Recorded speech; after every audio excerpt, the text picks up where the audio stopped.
Praise the lord. యేసుక్రీస్తు నామమున మీకు మీ కుటుంబానికి మరి నూతన సంవత్సర శుభాకాంక్షలు.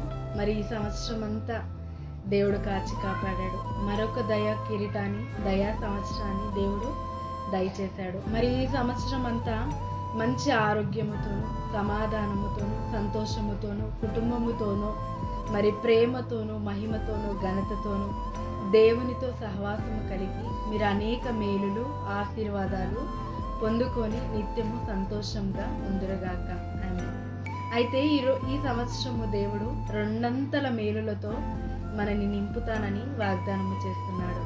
మరి రెండంతల ఆశీర్వాదం అంటే గొప్ప ఆశీర్వాదము. మరి యోబుకి దేవుడు దయచేశాడు. అదే వాగ్దానాన్ని దేవుడు ఈరోజు మనకి దయచేస్తున్నాడు. ప్లీజ్ బైబిల్ ఉన్న ప్రతి ఒక్కరూ ఒక చిన్న మార్పుతో వాగ్దానాన్ని పొందుకోవాలని మనవి చేస్తున్నాను.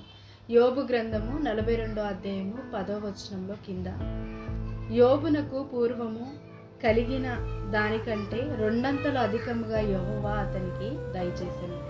యోబునకు ఉన్న దగ్గర మీ పేరు మెన్షన్ చేయండి. ఈ విధంగా వాగ్దానాన్ని పొందుకోండి. ఒకవేళ బైబిల్ మీకు ఉన్న వాళ్ళైతే బైబిల్లో అండర్లైన్ చేసి మీ పేరు రాయండి. లేదు అనంటే మీ పేరుతో ఈ వాగ్దానాన్ని ప్రవచించుకోండి. అయితే నేను ఒక ఎగ్జాంపుల్గా ఒక సబ్స్క్రైబర్తో పేరుతో ఈ వాగ్దానాన్ని మనము చదువుదాం. యేసుబాబుకు పూర్వము కలిగిన దానికంటే రెండంతలు అధికముగా యెహోవా అతనికి దయచేసెను. మరి దేవుడు యోబుకి మరి 7 కుమారులు, 3 కుమార్తెలు. చాలా మరి యోబు కన్నా గొప్ప ఆస్తిపరుడు మరి ఆ దేశంలోనే లేరు. కానీ యోబు అంతా కోల్పోతాడు. అయితే దేవుడు దయచేవాడు కనుక రెండంతలుగా దయచేశాడు. మరి కుటుంబాన్ని ఎలా దయచేశాడు? 4 తరాలు చూసేలాగా యోబుని దేవుడు ఆశీర్వదించాడు. మళ్ళీ 7 కుమారులను, 3 కుమార్తెలను దేవుడు దయచేశాడు. తన ఆస్తి తనకన్నా గొప్పవారు లేరు ఆ దేశంలో. డబల్గా మళ్ళీ ఆస్తులను కూడా దయచేశాడు. సమాధానాన్ని డబల్గా దయచేశాడు. రెండంతలతో దేవుడు దీవించాడు. నిజముగా ఇది సాధ్యమా? సాధ్యమే. దేవుడికి అసాధ్యం అంటూ ఏది లేదు. దేవుడు ప్రతిదీ నూతన పరుస్తున్నాడు. ఆయనకు అసాధ్యం అంటూ ఏది లేదు. దేవుడు తప్పకుండా ఇస్తాడు. అయితే మనం చాలాసార్లు మన సామర్థ్యాన్ని బట్టి దేవుని అడుగుతాము. దేవుని సామర్థ్యాన్ని బట్టి మనం అడిగితే దేవుడు తప్పకుండా రెండంతల ఆశీర్వాదాలతో నింపుతాడు. గడిచిన సంవత్సరములో మీరు ఏదైతే కోల్పోయారో, ఏదైతే మీకు జరగలేదో, ఏదైతే పెండింగ్లో ఉందో, ఏదైతే వెయిటింగ్ లిస్ట్లో ఉందో, ఏదైతే ఇంకా వ్యాపారం కానీ, ఉద్యోగం కానీ, పిల్లల విషయమే కానీ ఏది చేయలేకపోయారో దేవుడు రెండంతలుగా ఈ సంవత్సరంలో మిమ్మల్ని నింపబోతున్నాడు. రెండంతల ఆశీర్వాదాలతో నింపబోతున్నాడు. ఒకరికి ఫీజు కట్టుకోలేకపోతున్నాం, ఈ సంవత్సరం ఇంకోరిని వేయాలి. ఇద్దరిని రెండంతల ఆశీర్వాదాలతో మీ పిల్లల్ని చక్కగా చదివించి మరి ఆరోగ్యంగా పెంచే సామర్థ్యాన్ని దేవుడు దయచేస్తున్నాడు. మరి ఒక వస్తువు కొనడానికి బాధపడుతున్నారు, 2 వస్తువులు ఇవ్వడానికి దేవుడు సిద్ధమై ఉన్నాడు.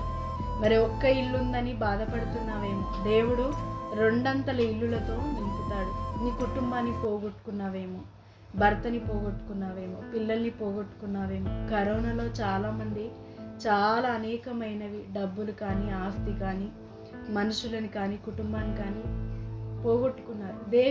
దేవుడు తిరిగి వాటిని దయచే దేవుడు. ఎలా అంటే మనకు ఒక నిరీక్షణ కలుగజేసిండు. యుగయుగములు ఆయనతో జీవించే భాగ్యాన్ని దయచేశాడు. బాధపడనక్కర్లేదు. మళ్ళీ తిరిగి మనము దేవుని యందు ఆ వ్యక్తులతో నిత్యము జీవించే మరి దినము రాబోతుంది. ఏది శాశ్వతము కాదు లోకంలో. దేవుడిచ్చేదే శాశ్వతము. దేవుడు మనని ప్రత్యేకంగా నియమించాడు. మరి ఈ నూతన సంవత్సరంలో దేవుడు రెండంతల ఆశీర్వాదంతో నింపబోతున్నాడు. నీ వ్యాపారంలో అభివృద్ధి లేదు, నువ్వేది ముట్టుకున్న సక్సెస్ లేదు అని బాధపడుతున్నావు. నీ గుండె గురించి బాధపడుతున్నావు. నీ గుండెని దేవుడు అందరి గుండె కన్నా గొప్పగా రెండంతలుగా మరి ఆరోగ్యంగా ఉండేలాగా దేవుడు దీవిస్తాడు. ఎప్పుడు ఇదే అనారోగ్యంతో బాధపడాలా అని నువ్వు బాధపడుతున్నావు, నీ విషయమై పలికిన మాటలనన్నీ దేవుడు ఆరోగ్యకరంగా మారుస్తున్నాడు. నిన్ను చూసి బాధపడుతున్న ప్రతి ఒక్కరూ సంతోషాన్ని వ్యక్తపరచేలాగా దేవుడు రెండంతలుగా దీవిస్తున్నాడు. ఇంకా ఏ విషయంలో రెండంతలు కావాలని నువ్వు అనుకుంటున్నావో, డబ్బుల విషయము, ఆశీర్వాద విషయము, గృహము విషయము, సమాధాన విషయము, కుటుంబము విషయము, పిల్లల విషయము దేవుడు తప్పకుండా రెండంతలుగా దయచేస్తాడు. మరి నువ్వు పోయిన సంవత్సరము ఏదైతే మరి ఇంకా కావలసినవి ఉన్నవి కూడా అవి కూడా దేవుడు ఈ సంవత్సరము ఆశీర్వాదముతో రెండంతలుగా దయచేయగలుగుతాడు. దేవుడు సామర్థ్యాన్ని బట్టి మనం అడిగినప్పుడు దేవుడు తప్పకుండా దయచేస్తాడు. ఈ వాగ్దానము తన కృప ద్వారా మనందరి జీవితంలో నెరవేర్చబడను గాక. దేవుడు ఇంత గొప్ప రెండంతల ఆశీర్వాదాన్ని దీవించి మనందరినీ ఆశీర్వదించను గాక. ప్రార్థించుకుందాం. తండ్రి, యేసుక్రీస్తు నామమున ఈ నూతనమైన సంవత్సరంలో తండ్రి మాకు రెండంతల ఆశీర్వాదాన్ని దయచేస్తున్నాను. యోబుకి అసాధ్యము, తిరిగి మళ్ళీ కుమారుని, కుమార్తెని, ఆస్తుని, మరి అంత గొప్పతనాన్ని కలగడము అసాధ్యము. కానీ నీ నామాన్ని బట్టి, నీ కార్యమును బట్టి దయచేస్తావు తండ్రి. మమ్మల్ని అందరినీ యోబుని ఆశీర్వదించిన దేవుడివి, అదే దేవుడు మాకున్నావు. మమ్మల్ని ఆశీర్వదించి దీవించి రెండంతల ఆశీర్వాదాన్ని దయచి, ఎవరైతే పెండింగ్గా ఉందో మరి పోయిన సంవత్సరంది మరి అది తిరిగి ఈ సంవత్సరము పొందుకునే కృపను దయచేయమని, ఈ వాగ్దానము ప్రతిరోజు జ్ఞాపకం చేసుకొని మేలులు పొందులాగని కృప దయచేయమని యేసుక్రీస్తు నామమున ప్రార్థిస్తున్నాను తండ్రి. ఆమేన్. ప్రతిరోజు దేవా రెండంతల ఆశీర్వాదం ఈ సంవత్సరము నాకు ఇస్తానన్నావని ప్రతిరోజు క్లెయిమ్ చేయండి. తప్పకుండా రెండంతల ఆశీర్వాదము మీదే. ఆమేన్. ప్లీజ్ లైక్ చేయండి, షేర్ చేయండి. రెండంతల ఆశీర్వాదాన్ని ఈ నూతన సంవత్సరము ప్రతి ఒక్కరికి షేర్ చేయండి. కొత్తగా చూసిన వారైతే సబ్స్క్రైబ్ చేసుకోవడం మర్చిపోకండి. Thanks for watching.